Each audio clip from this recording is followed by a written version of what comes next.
Hi guys, how you all doing? Now, petrol or diesel cars, traditional ICE internal combustion engine cars versus electric or hybrid electric cars. What's the difference in terms of emissions?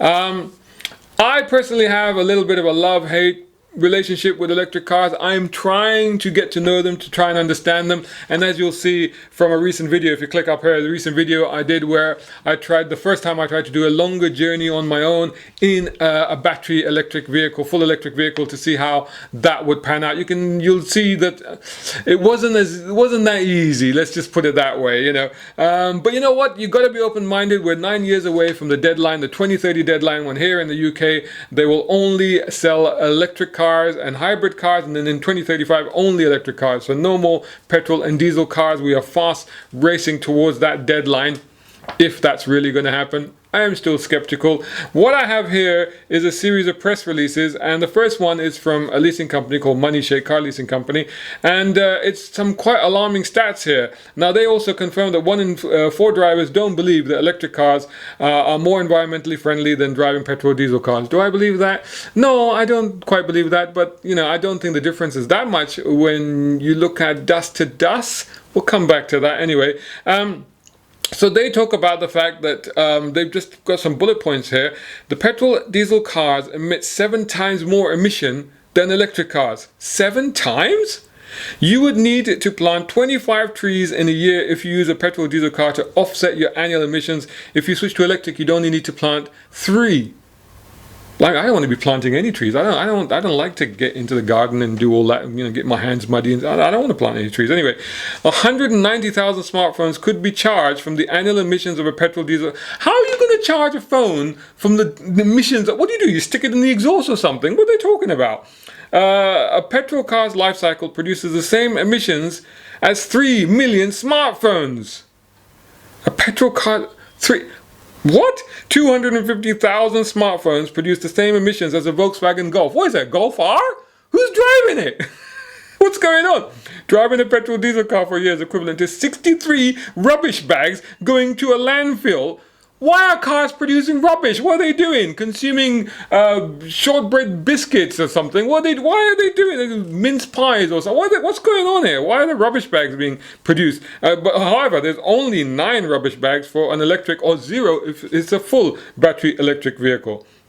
912 bulbs would be needed to be swapped to energy-saving LEDs to offset the emissions of your petrol diesel car over its lifetime. Okay, some of this stuff is very confusing. I also have some other stats as well to go through, but before we start to analyze a little bit more of what they're trying to say here and try to understand what they're telling us, and how they're trying to convince us that actually electric is the conscientious way to go forward, before we do that, make sure you're subscribing to youtube.com and of course browncarguy.com. Follow me on social media, just search for my hashtag browncarguy, and you can sponsor my content from as little as $2 a month.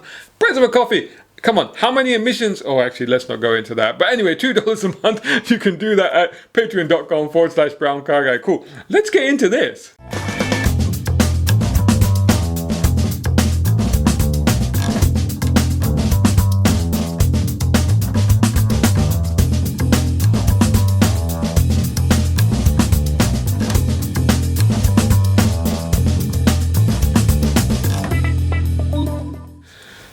So let's try to understand what exactly this press release is trying to tell us. So from this press release from moneyshake. After analyzing the CO2 emissions of the most popular petrol, diesel and electric cars, according to the vehicles registered by the Department of Transport between 2015 and 2020. So moneyshake found that the average CO2 emissions of petrol diesel vehicles are 7 times higher than electric cars. Wow, that's pretty significant, but I think they're basing a lot of their research and a lot of those numbers on this essential core research. And Moneyshake's research shows that the top petrol diesel cars emit 1.4 million grams of CO2 per year if you drive the UK average, which is about 7,500 miles a year. 1.4 million grams of CO2, and they say that compares to 200,000 grams of CO2 emissions per year if you drive a hybrid or a plug-in electric vehicle. I'm guessing they're comparing this 100 to 100. They say they've tested out, they surveyed 100 cars, 100 petrol diesel cars and 100 electric cars. So, because I was going to say that, well, there's just fewer electric cars on the road, so hence they're producing fewer emissions. But I guess if they're going, same value for same value, then that argument doesn't fly. So yeah, that does sound pretty bad. There is actually a graphic that they've got here that shows you what the emissions equal in real life. Now, they've actually broken it down to cars. So Ford Fiesta, Vauxhall Corsa, or Volkswagen Golf, which are actually the best-selling cars. They're the best-selling cars in the UK, aren't they? If you're at the wheel of one of these cars, the CO2 emitted by these cars is the equivalent of charging 189,954, so 190,000 smartphones. Well, you do need to charge your phone. And that compares to just 25,515 if you drive an EV, including the most popular models such as the Mitsubishi Outlander PHEV, so they're including hybrids in this, BMW 330e, again that's a hybrid, and the Tesla Model S, well that's a full electric car. So it's equivalent, just if you drive these cars, it's 190,000 charging of 190,000 smartphones compared to 25. I still don't understand quite how they're working that out, but I guess it's the cost or the environmental cost of charging those phones. That's a very strange argument, though. If we all have, the takeaway from that is that we should not use phones, but let's just use cars. That's what I would say. A petrol car's life cycle produces the same emissions as 3 million smartphones. Why are smartphones producing emissions? Where's it coming out of? Is there an exhaust outlet or something? What's going on here? Is it just from the charging, that you're getting all these emissions out of the smartphones? Even drivers who know that electric cars are more eco-friendly still have doubts. But a battery electric vehicle has zero tailpipe emissions. Well, that much is obvious, And the emissions produced, there are emissions produced at least they're conceding this. There are emissions produced in the manufacturing process. Almost half, 46% of an EV's total carbon footprint is generated by the manufacturing process. Now, I just pause there because I think this is a major thing that they sort of always they sort of jump over that bit. I think this is fundamental because what's happening now is that this rush, this desire to produce so many more electric cars, to replace all our cars with electric cars, means that a lot more of these are being produced than they would otherwise the normal cars would be produced, because there's a rush to replace our cars with these cars. So surely we're doing more damage to the environment by racing to make more of these cars. So to continue, but comparing the total amount of CO2 created by cars over their life cycle, including the manufacturing, drying, recycling, and disposing, electric cars come out on top. So they are comparing dust to dust. By dust to dust, I mean like literally you start with the raw materials and until that car is completely recycled or degraded. According to a report by Zemo Partnership, petrol cars produce around 25 tons of CO2 during their lifetime. Electric vehicles emit 25% less. So a quarter less. I'm more comfortable with that figure. It's a quarter less, but that's not such a huge difference. But anyway, again, accounting for the dust to dust, an old petrol diesel car that's just running for 20 years or something is, I think, an environmentally sound proposition because you're using resources of the earth for a longer period and so you're doing less damage to the environment. That's the way I look at it anyway. 250,000 smartphones produce the same emissions as the Volkswagen Golf. Moneyshake data reveals that Volkswagen Golf emits the most CO2 on average out of the most popular cars analyzed. Well, compared to a Fiesta and a Corsa, I suppose that's true. That's 165 grams per kilometer, and it's equivalent to charging 250,000 smartphones. That's 3 times higher than the highest emissions EV, which would be the BMW 530e, which is of course a hybrid, a plug-in hybrid. So that's the highest emissions EV or hybrid vehicle is the BMW 530e, and yet the Golf is still 3 times higher than that. So I'm a hybrid fan, and I still say, look, hybrids are the way to go, and that kind of confirms it. Average CO2 emissions of 47 grams per kilometer for that hybrid. That is equivalent to 71,868 smartphones being charged. They've got a full list. I'll try and stick it up on there as well of cars and how they fare and number of smartphones charged, top 10 EV models versus the top 10 diesel models. Yeah, I mean, there's not much to be gained from going through this list, but obviously when you get down to electric vehicles, then the numbers are zero compared to still having petrol numbers on the petrol or diesel side. There's another list: 150 trees need to be planted to offset the emissions of your petrol and diesel car. Well, they plant trees, don't they? I mean, surely people are out there I mean, I wouldn't plant any trees, but I mean, there's lots of trees here. I want to cut these back because all the bird droppings are ruining the paintwork on the cars. But anyway, you would need to plant 25 trees a year to offset CO2 emissions. It's said that we keep our cars around 6 years. 3 to 6 years, okay, making a total of 150 trees that you would need to plant compared to the electric car average, which is just 3 trees, totaling 18 for the average time you'd keep the car. That's very confusing. That doesn't make any sense. Compared to the electric average, just 3 trees, totaling 18 for the average time you keep, but that doesn't make any sense. But anyway, they worked it out. Number of trees for a Volkswagen Golf petrol diesel is 32.4, and the number of trees for a 530e BMW is 9.3. And again, that goes down to 0 for the full electric cars. Well, okay, well, if you want to plant trees, loads of them. Driving a petrol diesel car for a year is equal to 63 bags of rubbish going into a landfill. This is what I find really, I don't understand this at all. Their research says the petrol diesel cars would need to recycle an average of 63 rubbish bags instead of them going to a landfill to avoid the CO2 emissions emitted by the car. The Volkswagen Golf is again the highest, equal to 83 bags of rubbish. Did you say a Volkswagen Golf is rubbish? That's what they're saying. It's 83 bags full of rubbish. That's what it is. Followed by the BMW series at 69 bags of rubbish. For electric cars, you don't need to recycle an average of 9 rubbish bags instead of taking them to a landfill, or none at all if you drive a full battery electric, full electric vehicle. I guess again, they're working out the emissions level and the cost of resources and sort of translating that into bags of rubbish. I think it's just like an idea to give us a visual image of this. But you know what? 63 bags of rubbish is not that much in the great, scheme of the urban consumer environment, honestly. So, but anyway, we all need to cut back on our rubbish and recycle more. That's a given anyway. Offset emissions of petrol diesel cars by swapping 57 bulbs. If you want to avoid the amount of CO2 emitted by a petrol diesel car, you need to swap 57 regular incandescent bulbs for energy efficient LED alternatives. But you only need to swap 8 bulbs if you drive an electric car, a hybrid electric car, I guess, or none if you drive a battery electric car. Okay, that's just weird, but I guess we should all switch to the better lights if we can anyway.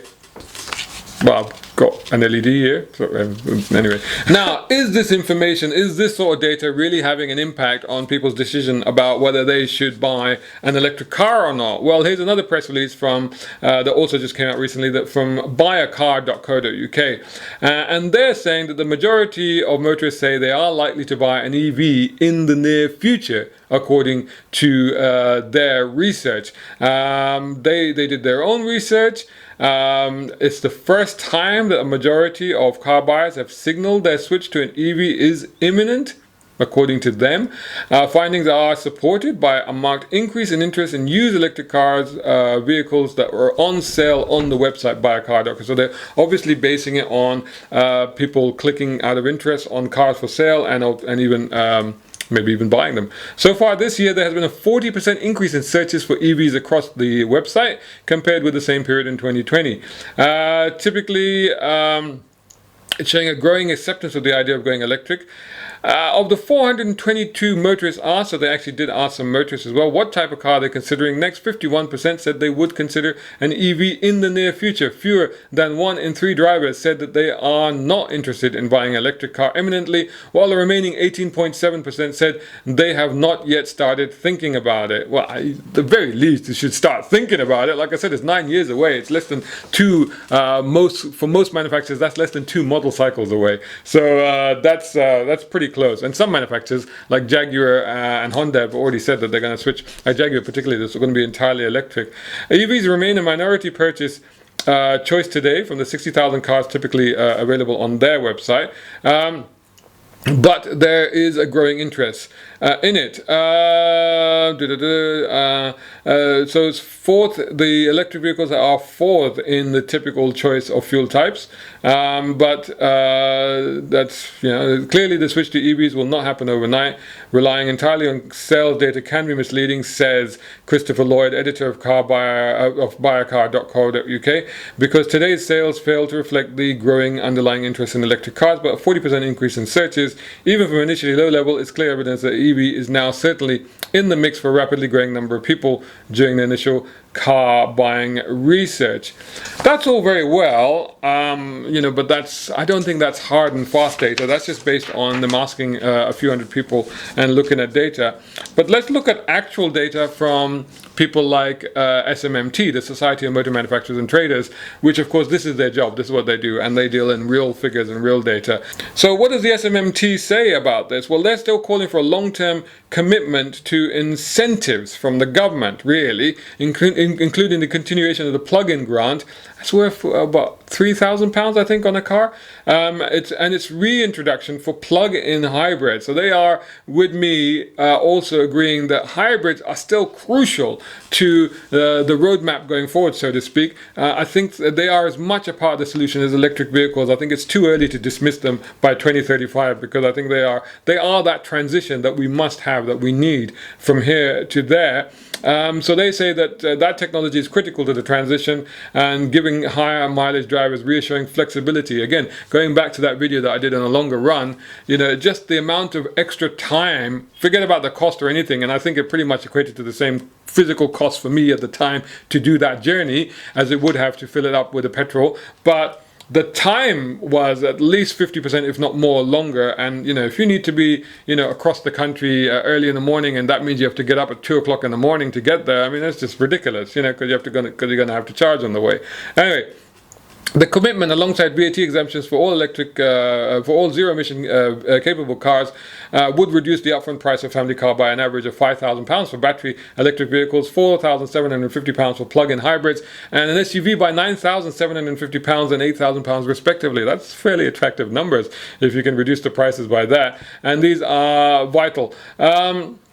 They'd bring them more in line with the petrol diesel equivalents and potentially drive 2.4 million sales over the next 5 years, with an estimated 28% market share by 2025 compared with 8% today. So it's only 8% market share for hybrid and electric vehicles. To drive it up to 28% within the next 4 years, this is what they reckon you need to do. That's 2.4 million sales. The average, usually the new car sales in the UK is about 2 million. Of course, it was a lot less last year because of pandemic. 35% down the market. But anyway, again, there's 40 plus million cars on the road. To replace all of those cars at a rate of 2 million a year, you're still talking about 20 years. Anyway, extensive research analysis by SMMT and Frost & Sullivan also shows that full zero-emission capable UK new car market will require, and here is the interesting thing, here is the thing that I have my biggest concern over, will require 1.7 million public charging points by the end of the decade. By 2030, we will need 1.7 million charging points and 2.8 million charging points by 2035, when only electric vehicles are supposed to be on sale. 1.7 million and 2.8 million. Now there are only some 19,314 charging points today, on-street charging points. The task is massive, as they quite rightly say, needing 507 on-street chargers to be installed per day. 507 on-street chargers to be installed every day until 2035 to get there, at a cost of 16.7 billion, and that's not even accounting for power stations that we're going to need, which the government has said they're going to build windmills and windmill farms in the sea and stuff like that. This is my problem with electric cars, is that we are spending so much money to create this scenario where we think electric cars are going to be the solution to all of our problems, and we are thereby using up so much resources that really, what is the cost value equivalent, aside from the ownership of individual cars, as an industry? What are we doing? Where is that balance? Who's worked it out? I am still a little bit skeptical, but there is no doubt that in an urban environment, electric vehicle, the emissions, the reduction from them are really, really good, and it's good for all our health, if nothing else. But anyway, let me know what you think. I want to hear your comments, and if you've got facts and figures and research and data to counterbalance this, or to have a different point of view, or to back this up even, if you think, yeah, no, absolutely, they're all correct, absolutely correct, let me know in the comments. I want to hear your comments. It would be great to get your feedback. Thanks so much for watching. Hope you enjoyed that video. If you did, make sure you hit that like button, and you know what, try to leave a comment, try to share it, and of course you're subscribing, right, to youtube.com/browncarguy, and follow me on my blog as well, which is just browncarguy.com. Look me up on the socials. That's Facebook, Instagram, Twitter, and even on TikTok. Just search for my hashtag, which of course is #browncarguy. And you know what? If you enjoy my content, you can also sponsor it from as little as £2 or $2 a month, the price of buying me a coffee. You do that, right? These guys did, the guys that are coming up on the screen right now. And in return for that, they get their name on even the URL or anything else they want to mention at the end of my videos, in many of my Instagram posts, and also at the end of my articles on the blog as well. And that's a fair bit of reach, because on my Instagram I have nearly 8,000 followers. On this channel there's there's over 2,000 subscribers, and I have in total about 350,000 views over the space of just over a year. So a fair bit of reach, and then you can join these incredible people coming that are on the screen, as you see behind me, which is Muhammad Ali Humaid, Partha Srinivasan, find him on parthans.com, Tom Conway Gordon here in the UK, Isaac Beauchard over in America, find him on bespokeautos.com, Reza Adel right here, find him on Instagram at Alizadeh Cigars, Muhammad Qasim, you can find him on WEHMS.com. Siraj Abbasi, check out amazing floors and tiling and stuff that they do on virtuosodesign.london. Mark Waddell over in Canada, and Zach Kogiani, check out his photography on zachkogianiphotography.com. These are awesome friends of mine, awesome buddies, because they're supporting me. You can join them too, and your name could be coming up on here. Just head over to patreon.com/browncarguy. Thanks so much for watching, and I'll catch you all again soon in the next video.